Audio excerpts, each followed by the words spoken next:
And now, there is a funeral. Not just for a man, but for an era, a myth, a sound that once shook stadiums. If you wondered who doesn't want to come to his funeral, or why this funeral matters so much to so many, keep your ears open, because this one's got gravity. It wasn't supposed to start this way. The rumors swirled before the truth landed. Some said he slipped quietly in his studio, others whispered the fall was deeper, the wound far worse. The world held its breath. And when the statement finally came, the silence broke like an amplifier blowing. The world is pouring out some cold gin for the late, great Ace Frehley. He died last night from complications after a fall, at 74. That's how the news flashed. The guitar spaceman of Kiss, the cosmic figure in silver makeup and platform boots, was gone.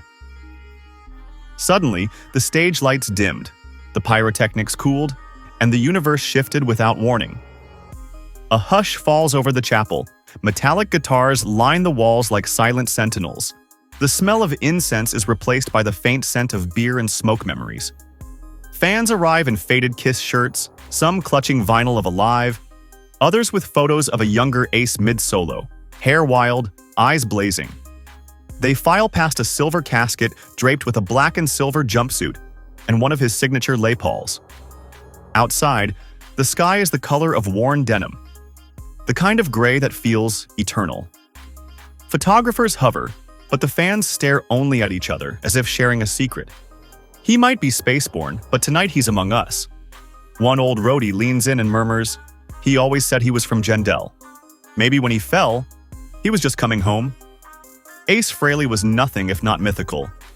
In a band of personas, the Star Child, the Demon, the Catman, he was the Spaceman. From the Bronx to the stars, he built his legend in silver paint and sweat-soaked riffs.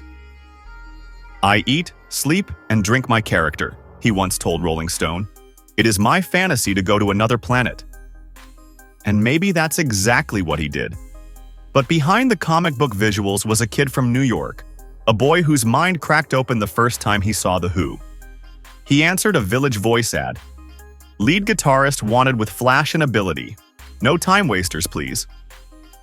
At 21, still living with his folks, nicknamed Ace, at 16, he walked in with mismatched sneakers and stardust in his eyes.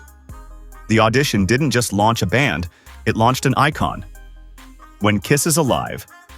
Cover dropped, the image defined the 70s. Giant rock gods in full glam, poised above an empty Detroit theater. Ace stands center, knees bent low, silver suit shimmering.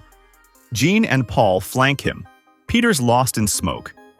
Gene quipped later, "If you look at it, you'll see Ace is holding his guitar upside down." But that was the point. Ace didn't play by instructions. He rewrote the rules. His solos on Shock Me, Strange Ways, She weren't just notes, they were explosions. He blasted his Les Paul through a Marshall stack like he was detonating a star. The most beloved native son of Gendel was returning home, and we all came to watch. Kiss were businessmen in makeup, but Ace was different.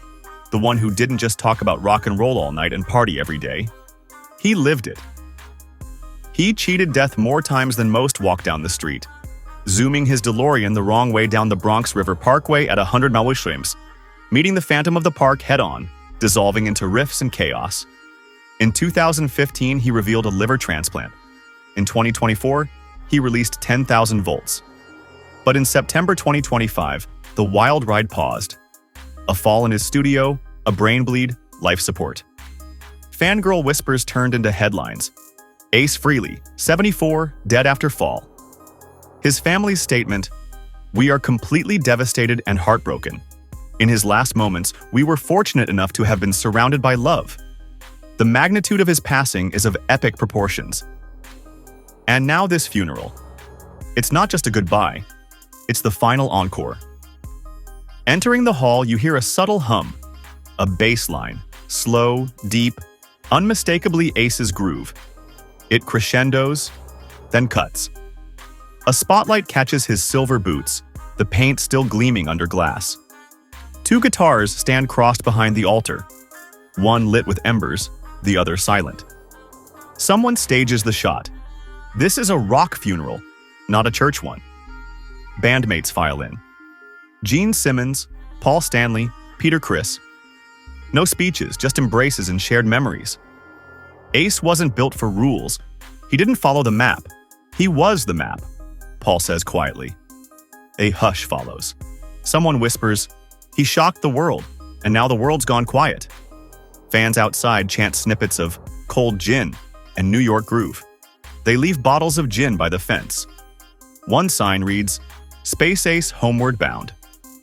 A teenage kid stands by the casket, vinyl in hand. "I never saw him live," he says, "but I learned every one of his solos.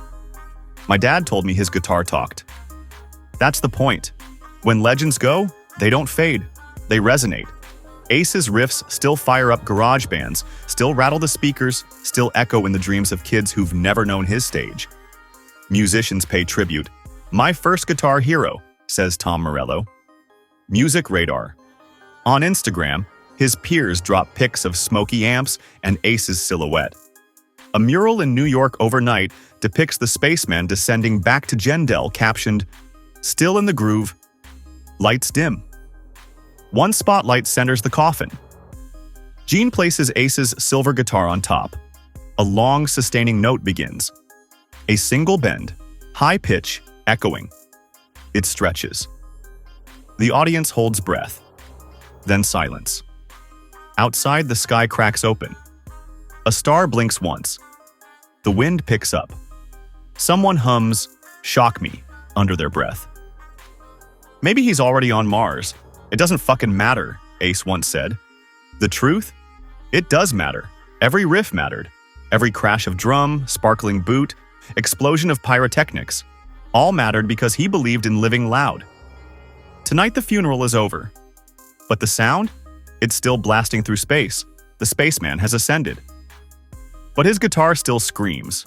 His boots still stomp. His legacy still burns. So pour out a cold gin, crank your amp, and look to the sky. Because somewhere out there, Ace Frehley is picking his guitar again. Silver face, platform boots, grin wider than the Milky Way. And if you listen close, you might just hear him laughing. Fly on, Space Ace. The stars are finally yours.